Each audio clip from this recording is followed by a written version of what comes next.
What kind of person is Eren Yeager? Really? Regarding the massive controversy surrounding this character, the ending of the movie has actually used Eren's own mouth to give us a very direct definition. Eren is just a garden variety idiot. When a garden variety idiot gets his hands on immense power, this is simply how things turn out. Please, you must remember this point. This is the key to understanding this entire text. And it is the single most critical key to understanding the ending of Attack on Titan. To truly read a character, I intend to strip away the protagonist halo and deconstruct him from two fundamental dimensions. First is desire, and second is personality. These 2 points are the bedrocks of any character.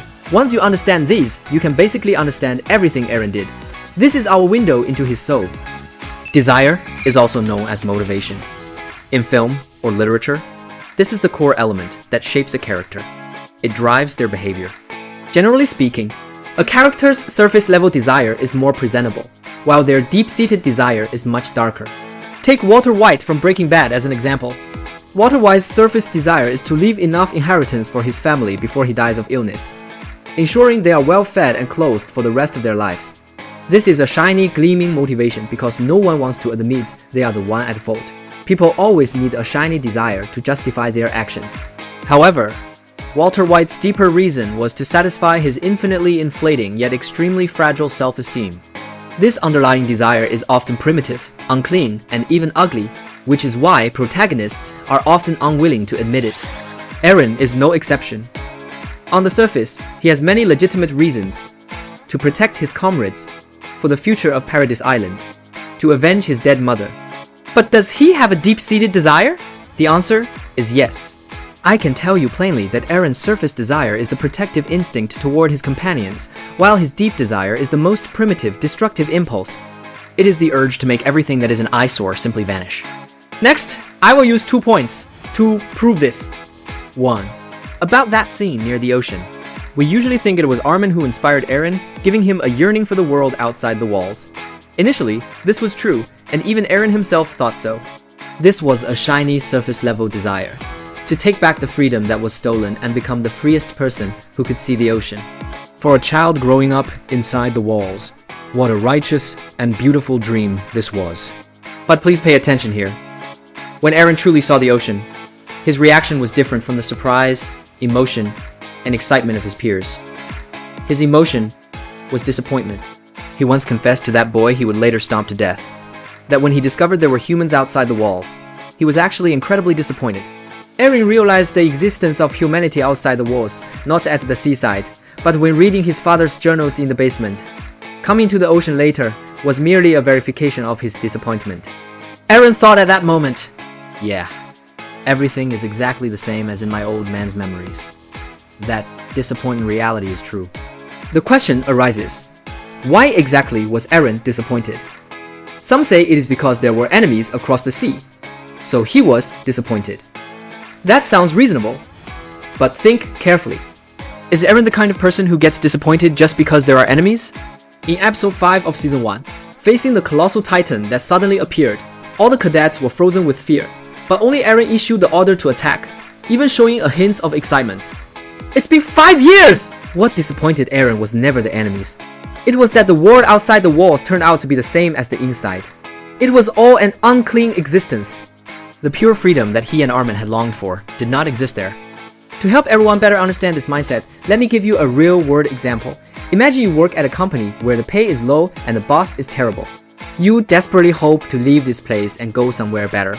But when you actually jump ship to another company, you realize this company is exactly the same. The pay is low and the boss is even worse. It is just a difference in company size.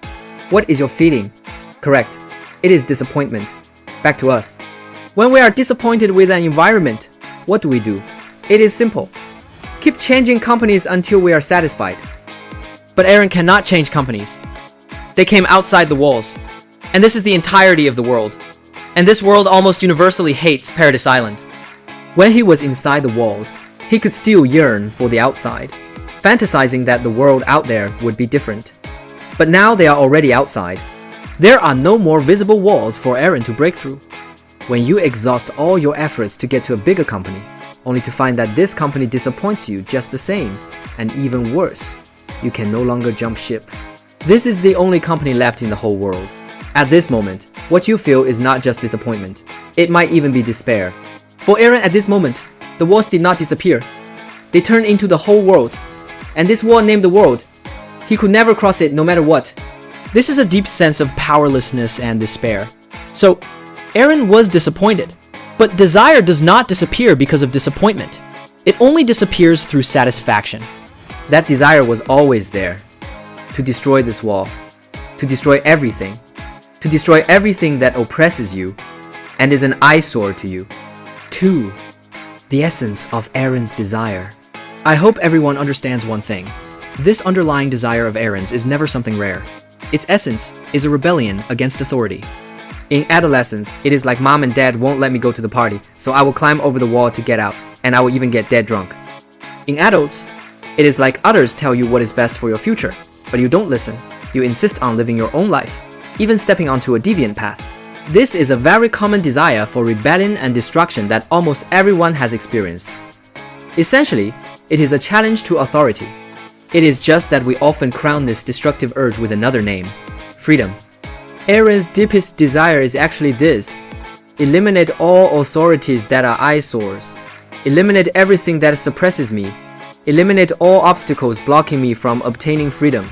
In the grand finale, Eren voiced his innermost, most unspeakable desire to Armin, just like Walter White's confession to his wife.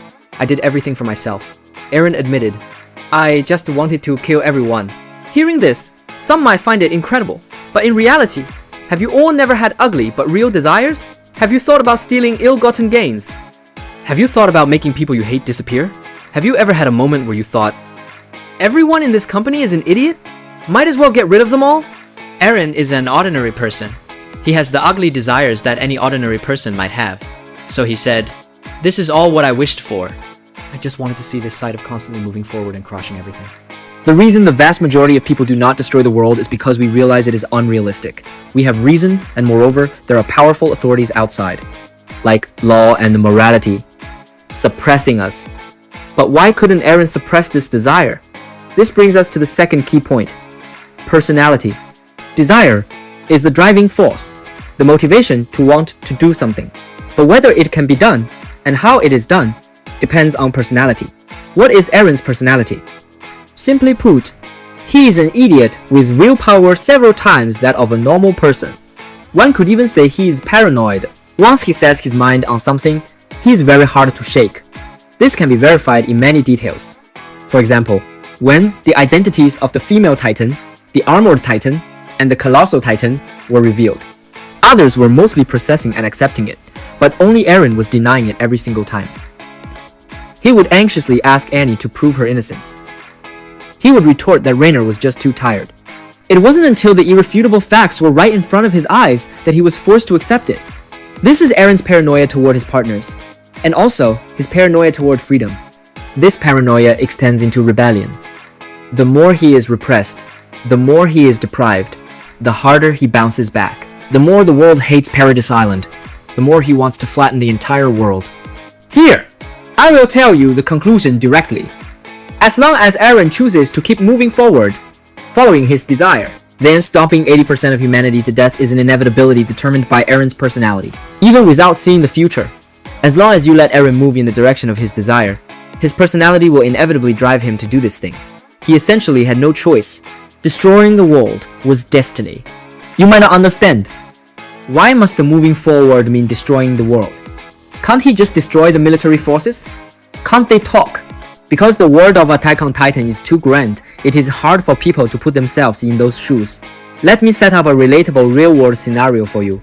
You are Eren. Your surface desire is to make money, so your family can live better. Your deep desire is to enjoy a lavish life and gain adoration, satisfying your vanity. As long as you move forward toward this desire, I do not need the power of the Attack Titan to predict that there is a 99% probability you will go to college and find a job. Someone says, I can choose not to go to college. I can drop out and start a business like Steve Jobs. Do I not have a choice? It looks like you have a choice, but actually, you don't. Are you really Steve Jobs? Do you have the courage to gamble on an uncertain future? You won't. You are the person who will honestly go to school. And what about that 1%, the Steve Jobs? Does he have a choice? I think not. As long as he still wants to realize his ambition, he will inevitably appear in that garage, building that product that changes the world. We actually have no choice. All of us are trapped by our own personalities. The inertia of personality will make us move forward in a predetermined way. And in Eren, this trait is magnified several times over. Eren is strangled by his own desire and personality. Desire drives him to destroy the world. Reason tells him this is wrong, but the base color of his personality is an extremely paranoid and rebellious idiot. Using his brain was never Eren's strong suit. When this idiot cannot process something as complex as 2,000 years of racial hatred, the inertia of his personality is to surrender himself to instinct. In this process, no one forced Eren. It has nothing to do with memories of the past or future.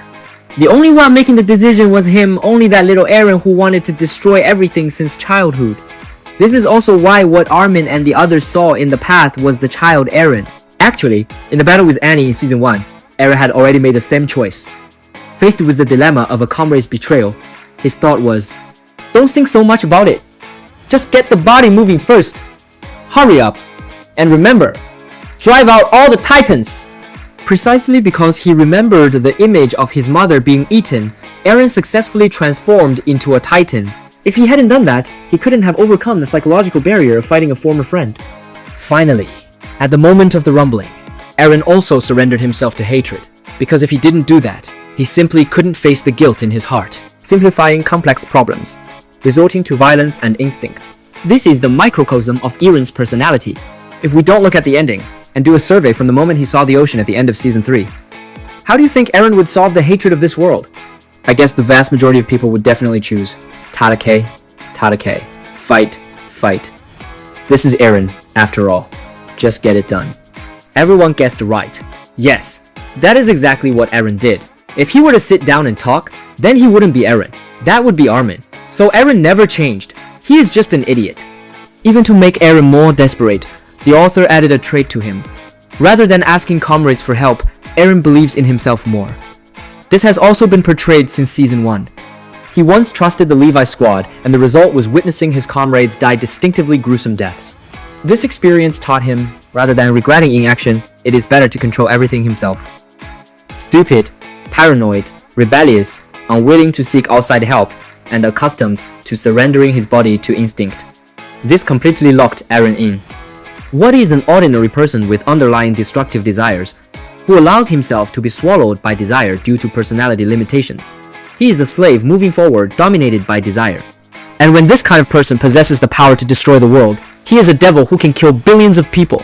So there is one final question. Since personality and desire determine fate, and Steve Jobs will definitely go to the garage as long as he wants to change the world, can't he just abandon the desire? For example, if Steve Jobs didn't want to change the world anymore, then wouldn't he not appear in the garage? This is very difficult. After all, Eren's underlying desire is too terrifying.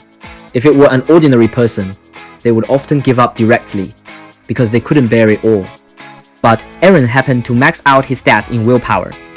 And more importantly, if Eren really chose to give up, this would contradict his surface desire, protecting his comrades. But if, and I mean if, Eren really completely abandoned his desire, what would the world become? Right? It is that long dream. The only thing that could make Eren give up his desire is love. His love for Mikasa. So he used the power of the founding titan to create a real reality for Mikasa. Yes, I do not think that was a dream. That was a reality that existed only in Mikasa's mind. There, they left everything behind. In the reality where Mikasa said Eren is her beloved, he and Mikasa left everyone behind. He chose to spend the rest of his life with his lover, because love is selfish. But in the reality where Mikasa said Eren is family, Eren needed to move forward. Family needs to protect family and comrades. But as long as he moves forward, his surface desire is bound to intertwine with his underlying desire, arriving at the shore of global annihilation. Everything is Eren's choice. It seems like he had a choice, but he had no choice. He is a slave to freedom. If we understand the character of Eren, we might as well lift our perspective to the level of the author and see why such huge controversy appeared at the end of the manga. The root cause lies in a severe expectation mismatch. The audience had their appetites whetted by the preceding plot. Everyone was expecting Eren to answer the ultimate reason for why he did all this. After all, this is Attack on Titan, a work that has brought us countless surprises. We were expecting Eren to bring some kind of huge subversive twist, expecting another mind-blowing climax. However, The ending was indeed a huge twist, but it was anticlimactic. That Eren, who could foresee the future and control everything, suddenly cracked. He had no grand plan at all. Facing Armin's questioning, he acted like a confused fool who only knew how to move forward, finally giving a pale answer. 20% of humanity. This is the maximum number you guys can save. The future is determined. This drop was too abrupt. It was so abrupt that everyone's first reaction was, Eren, what the hell are you doing? This mismatch actually stems from Hajime Isayama's unique narrative technique. The macro perspective of Attack on Titan is too large, covering racial discrimination, human warfare, tragic cycles, existence, and nihilism. This is the charm of the work. Isayama possesses a very powerful ability, which is the near-perfect fusion of macro and micro perspectives in the early stages. For example, in the part where Eren plugs the wall, on a macro level, it was humanity's first victory against the Titans. On a micro level, the author extremely vividly portrayed the soldier's courage and struggle. But specifically with the protagonist Eren, the author played a narrative trick. To advance the plot and create suspense, the author deliberately put Eren's inner thoughts on ice throughout Season 4. This method indeed gained Eren countless fans in Season 4, but it also allowed the Season 4 Eren to completely overshadow the previous 3 seasons, creating an illusion that Eren was unfathomable. We can compare this with Walter White in Breaking Bad. Walter White's corruption had a trail to follow. The audience witnessed his psychological mutation the whole way, so his inflation in the later stages was a logical progression. Finally, that confession of "I did it all for myself" did not feel abrupt to the audience. But Eren's underlying desire had been buried in high-intensity grand narratives. Plus, starting from Season 4, Eren was in a state of self-closure, leading many viewers to ignore his aspect as an ordinary person. Actually, there were many detailed depictions of Eren's desire and personality, but they were largely concentrated in the first 3 seasons. Of course, the author did this on purpose. It is just a pity that in the final twist, this time, he messed it up. He's an author, very skilled at burying foreshadowing. Like revealing Rainer's identity back then, or the truth about Instructor Shadis deliberately sabotaging Eren's maneuvering gear. He can always make readers gasp with an A. Oh, so that's how it is! He wanted to play this hand with Eren in the ending too. First mold him into an unfathomable god, and finally reveal that he is actually still that boy from back then. That this is a tragedy through and through. But this time, he fumbled it. He set up the clues for Eren's personality shift very well earlier on, but he messed up that very last chapter. The obscure expression in the last chapter of the manga made many readers completely fail to read the dialogue between Eren and Armin in the ending. That truth, which should have been a moment of sudden realization, directly turned into a character collapse because the expression was too obscure.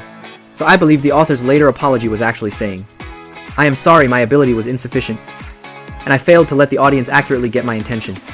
He was not apologizing for setting up this ending, but for the expression error caused by his lack of ability. This is verified in the anime version. According to my guess, the author just wanted to create this sense of displacement for the audience, but the original direction should have been good. A resonance of tragedy. With the anime ending modifying the order of lines and optimizing the direction, the audience successfully understood what the author wanted to express, and the reception was much better than the manga.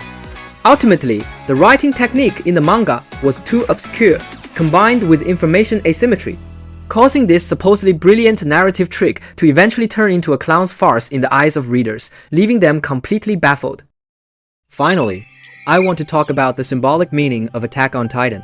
Some say this is fatalism, that the ending is destined and unchangeable. I actually don't really want to discuss the setting of seeing the future. That is just a narrative device. Who wrote the future in Eren's memories? Was it God? Was it Ymir? It was neither. The future is formed by the convergence of choices made by every person in this world. Eren's ending is Eren's own decision. Just like stomping billions of people to death was also his decision. It has nothing to do with any future. It is the decision made by this specific person. If the final attack Titan and the person holding the power of the founding Titan were Armin, then the future he saw would be completely different. Armin might have used the rumbling to destroy the military forces outside the walls, then maintain balance through negotiation. As long as Armin moved forward toward the goal of peace in his heart, the future memories he saw would turn into that. So, is the future determined? Yes, because as long as humans move forward toward desire, strangled by both desire and personality, everything that should happen will happen. Everyone is a slave to some kind of desire. Is the future not determined? That is also true. If the person holding immense power can learn lessons, restrain desire, and transcend personality limitations, the ending can be modified. If I were to find a person in the work, the closest person might be Armin. Even after experiencing so much sacrifice, he still maintains a naive, childish, yet sincere idea. Before we kill each other in this cruel world, can we sit down and talk? But unfortunately, he is just a small colossal titan. He is not the attack titan, nor is he the founding titan who possesses the power to sway the world. This is the greatest real-world fable of Attack on Titan. In real life, are people with immense power really all rational and wise? Is your superior really smarter than you? Is the company's CEO a wise Irving or a fanatical Floch? Those leaders of nations? Those people holding the power of the rumbling, nuclear weapons, or military power? Are they really not going to be Eren? Everyone knows massacre is wrong, but the rumbling still happened. Is it absurd? Everyone knows war is wrong, but at this very moment, war is still happening, and it is happening continuously. Why? Could it be precisely because those who have gross power are actually just one after another garden variety slaves swallowed by their own desires and personalities? Is the Eren destroying the world really hard to understand? No. This is exactly what is happening in our era. If Grisha could not love the people inside the walls, history would constantly repeat itself. If humanity does not learn lessons from the past, human tragedy will only loop infinite times. The most terrifying ability of the founding titan is memory modification. Whoever owns the past can write the future. Those in power manipulate memory, making everyone think war is just. Only when memory is no longer manipulated, and people begin to face themselves squarely.